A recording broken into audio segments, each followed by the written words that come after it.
Today,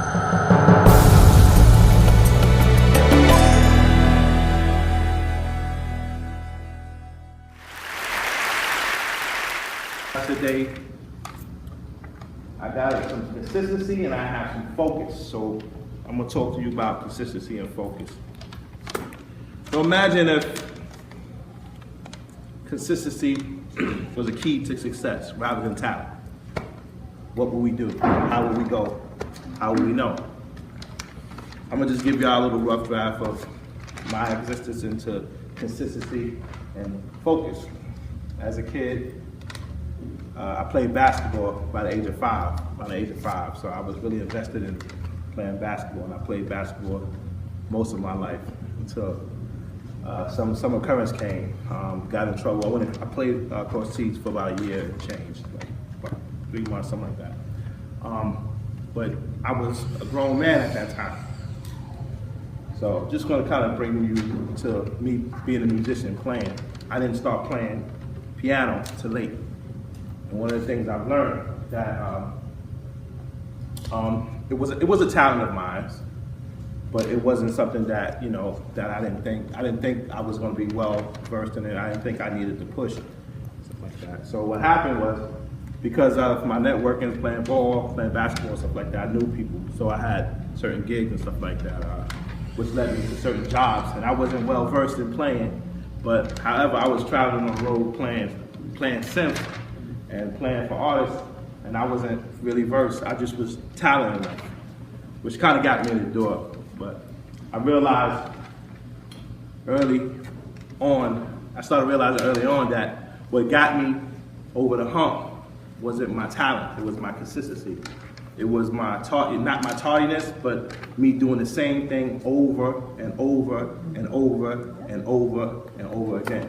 And that came from basketball. So, needless to say, I started late in life playing piano. And I became pretty decent. I became a little bit skillful, which sets aside talent. So people say some people are talented and stuff like that. Most people you know as talented are not talented. They're very skillful. I mean, they're doing something at a high level. Talent, everybody has talent. There's talent in everyone. The usher has talent. I can speak on this for hours, but I won't. But anyway, consistency. So I do have a couple of questions, but one of the most important things for me when I realized that consistency was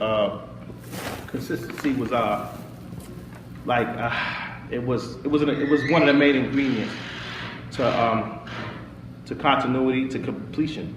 If you want to do anything, you have to remain consistent. All right? But I'm gonna give y'all a little. And this is on focus. Okay. So if I ask you to take your arms and fold your arms, just fold your arms right? So if I say to you, take your arms and fold your arms the other way, how does that feel? Awkward, right? Mm-hmm. Did you have to focus to do that? Yes, a little. I had to think about it. I mean, that's amazing that how we are so imbalanced. We're balanced, but I'm balanced too at the same time. So I use this illustration to kind of give us just the notion that a lot of times we may be paying attention to something. We can do certain things, but we can do certain things without focusing because it's routine, right? You can fold your arms, you can do this without. But at the end of the day, when you really need to do something, you have to deliver something to your brain to focus. A lot of times we're reading something, we can read over a passage and stuff like that, and we'll get the passage, but we didn't really understand it. It's not digested, so we can't really outpour and explain to someone. We have to say, let me read this again. That has to do with focus. All right. So what I'm gonna do is give a couple of questions. You don't have to answer it. You don't have to be theoretical. Because to me, when it comes to this stuff, there's no science to this. Some of this, it seems like, at the end of the day, it's like, common sense, right? But at the end of the day, you have to pay attention to focus, right? Some people don't have it. I'm gonna be honest with you. Some people don't have it, right? But anyone can acquire focus, anyone can acquire consistency, right? But the difference is not everybody's gonna have that. You have it, but not everyone is gonna navigate to it.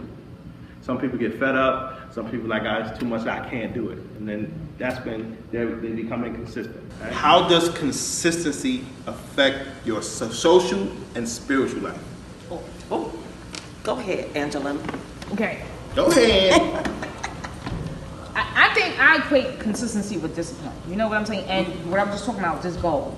And once I, have set my mind that I'm gonna accomplish this, that, and the other, like you're saying, if somebody, how does it affect my social life?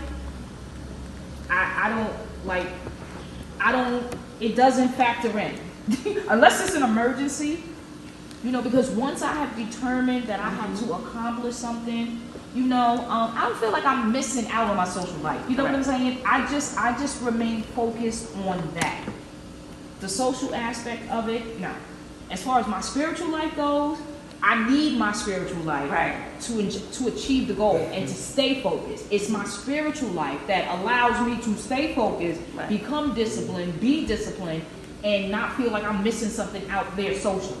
And that comes with maturity. And that comes with maturity. Because we don't see the urgency of the consistency and the consistency, especially in your spiritual life, in your walk with God. For us, you don't see the importance of that when you're young. Usually, when you're young and you're out there and you're free and you're living and you're just doing your thing. But there are going to be times that things are going to happen that are going to have to snap you into understanding that consistency and discipline will arrive you at your goal quicker than anything else. The social, I don't care who you know, the power plays and the things that we do, you might achieve it, you might get to where you're going, but it's not settled. You're still not settled. It's only when you're consistent in the things of God, when you are disciplined in the things of God. And that's what I found, even when I moved into my life, rededicating my life back to Christ. That's what I found about being in the world and then coming out of the world. This is why I asked the question about social and spirituality, right? Because at the end of the day, we understand that doing everything to be consistent, focused, disciplined, and our goals, especially when it comes to spirituality, to be Christ-like, to be in church, to worship. And worship can be, to me, identified as like social, because you come and fellowship, I'll say. Fellowship.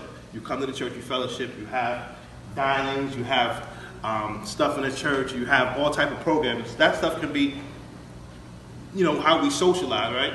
But there's another realm of social that steps outside of just what we know is our way of life, right? Like, for example, we vacation for a particular reason, right?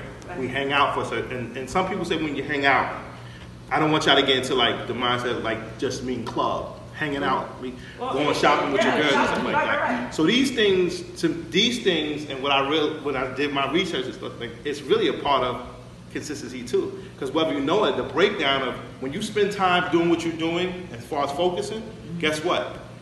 That time that you allocate to shopping and stuff like that, you're going to need that. So it's a part of being focused too.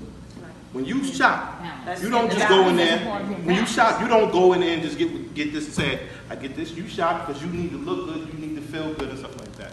So I look, for me, I didn't want to be so like broad, and I kind of want to take it out of the box because how consistency relates to everything we do. Socialism, how we talk, whatever we do. We kind of, it's like every day when you work at work, what's the first thing you say to someone every day? Good morning. Good morning. You're consistent at that, right? Yeah. Routines. Some things you don't need to focus, but some things is common sense.